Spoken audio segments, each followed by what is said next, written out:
To Football League tonight. It's a sign of just how competitive the Championship is that Burnley's 22-match unbeaten run only saw them seal promotion back to the Premier League with one game to spare. Today they were looking to secure the league title at the Valley against Charlton, who'll begin next season 2 divisions below their opponents.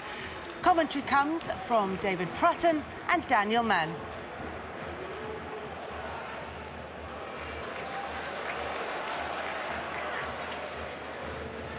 Wood. Mead.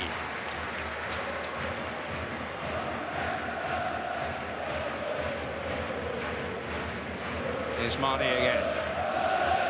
Boyd. Sprightly turn from Boyd, looking for Gray. Promise here. Andre Gray! And it's the wrong side of the net as far as Burnley are concerned. There's quite a few Burnley fans actually thought this had found the bottom corner, but again, it's good movement from Burnley. George Boyd coming in. First real sighter of goal for Andre Gray. Here's Marnie. Ward.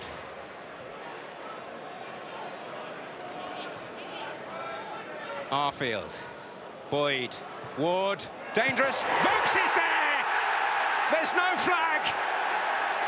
And the man who sealed promotion has helped Burnley take a giant step towards sealing the title. It's quite simply a fabulous goal from Burnley. Again, it's the movement of a team that knows exactly where a teammate's going to be. First of all, it's a wonderful switch by Dean Marnie. Everybody's got an option on the ball in this Burnley team.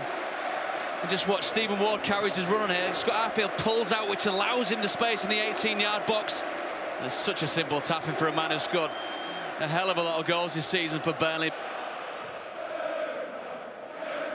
Oh, and a mistake by me. It's Goodmanson. Wants it on his left foot. But Heaton behind it all the way. It's a wonderful reaction to the mistake by Ben Mee by Goodmanson. Goes the longer way around to goal, coming around the hulking figure of Michael Keane, but really connects with it well.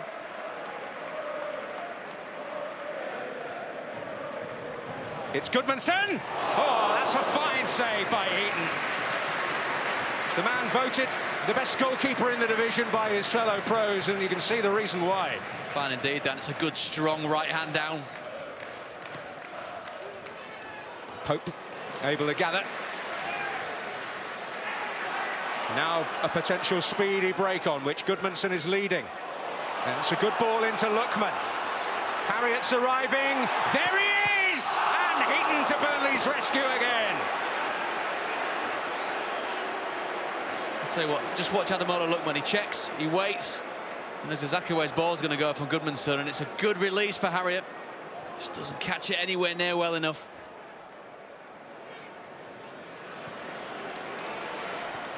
Here's Ward. Gray going near post. He got a touch. It's George Boyd at his mercy! That's surely the one that seals the title. You don't need to tell George Boyd time and time again to get in the box. It is such a massive part of his game, making up the 18-yard box, supplementing the attack. Both defenders get dragged underneath it by the movement of Volkes and Andre Gray. It's a good first touch that sets up George Boyd. Foot straight through it. Even Nick Pope absolutely no chance, just from 6 yards out.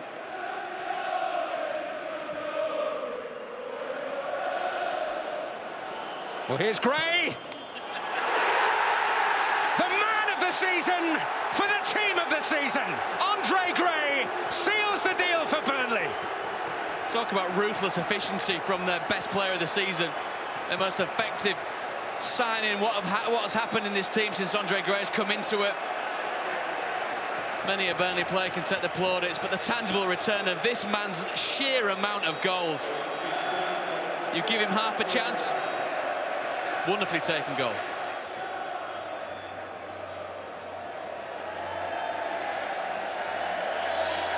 Well, we have an unwanted intruder.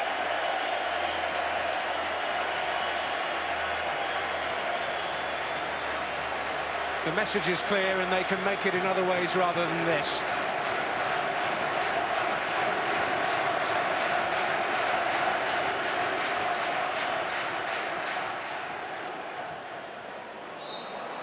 And there it is. Burnley are the best of the best in the Football League. A title richly deserved for Sean Dyche & Co. His final team talk of the season, a very effective one.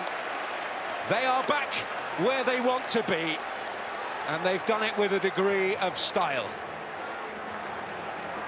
Clear mind, clear focus, good preparation, good practice, good from our staff to keep them motivated, stimulated, and mainly from the players. It takes players to win football matches. They've been absolutely incredible. To go 23 games unbeaten and then win a championship, I think that's absolutely superb.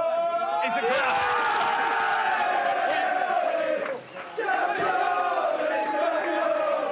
If we'd had to come here today to win, to get promotion, we'd have done that a lot more comfortable. Just a little bit of a sickener that, for whatever reason, they haven't decided to present us the trophy, which I think's a joke. Taking the trophy to Middlesbrough when they were never ever going to win the league. That takes a little bit of the gloss off it, but we'll get it Monday night. It should have been here because we are the champions. Joey Barton, characteristically on the fence there. Congratulations, by the way, to Burnley. But let's start with those comments from Joey and the trophy not being there. He was very annoyed about that. In fairness to the Football League, I should say, they've told us tonight it's not appropriate, they say, to lift the trophy in front of opposition fans for safety reasons. They want more people to see it, i.e. at home grounds, and on a Monday they'll have it at the Town Hall. So who's right? Is it Joey or is it the Football one? League? I would have liked to, obviously, you would like to pick it there, but what's been going on at Charlton, I can understand.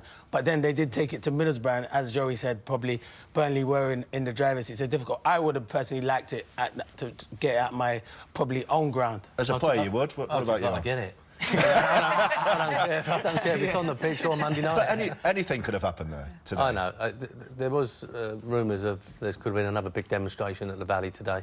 And, you know, that could have been caused all sorts of commotion and whatever. So they probably took the decision that they're play safe, and I can understand that. Let's talk about Burnley and their success. Andre Gray, the big signing, another goal, Clinton, for him today. 23 for the club, 25 for the season. Is that the signing that has got them into the Premier League? Yeah, a lot of clubs chased him in the summer, and Burnley paid like 10 million for him, and he scores goals. Like that's not even a great touch, but he's so quick, he can get onto it, and he finishes composedly under the goalkeeper. But I think it's not just him; it's the partnership with Volkes. I think they both combine well with each other. Volkes scored obviously the winner last week, and he scored again today, and the partnership's very good. But Gray is lethal. You give him a chance, he does score goals. Apart from those goals, what have been the other keys to their success? I think Sean Dyche. You know, it's not easy once you get relegated to galvanise the squad. Well, you can see some of the stats there as well. Yeah, look at that unbeaten run. Stats are great, but you know, pre-season when the players come back after being relegated and you sell Danny Ings and you've got to perhaps bring one or two players in, and as you said, Andre Gray come in and he's been a fantastic signing, but the managers managed to get them back on course. It's very difficult. Not many clubs have managed to bounce back straight away, and Sean Dyche has done a fantastic job. It's an identical record to the one that they were promoted with last time. 26 wins, 15 draws, 5 defeats, and they've scored the same number of goals as well. And I think he'll have learnt a lot. He'll have learnt a lot from the Premier, the year he had in the Premier League. And it'll be interesting to see if he goes about it a little bit different this year. I've got to ask you, Alan, about Charlton. Every time you're on, I ask you the same question. What next? Jose Riga's gone. He's taken that decision 5 months into an 18-month contract. Can you blame him? No, I can't. It's in disarray. The club's in disarray at the moment, and, you know, something has got to give. Either the owners sell up and new people come in, or they start back in the club. And that's the big thing, that the fans feel that there's no direction, they don't understand what is going on with the football club. Managers are coming and going, players are coming and going, you know, every given moment. So there's something's got to give there, and, you know, I don't think if the owners can reconcile with the fans. But when the fans are so split as they are at the moment, it's very difficult to play football at the Valley. I mean, I'd love to be the away team going there because it's difficult for the players to play in that environment. So it's not going to get any better until some big decisions are made. Third, and they take their place in the playoffs.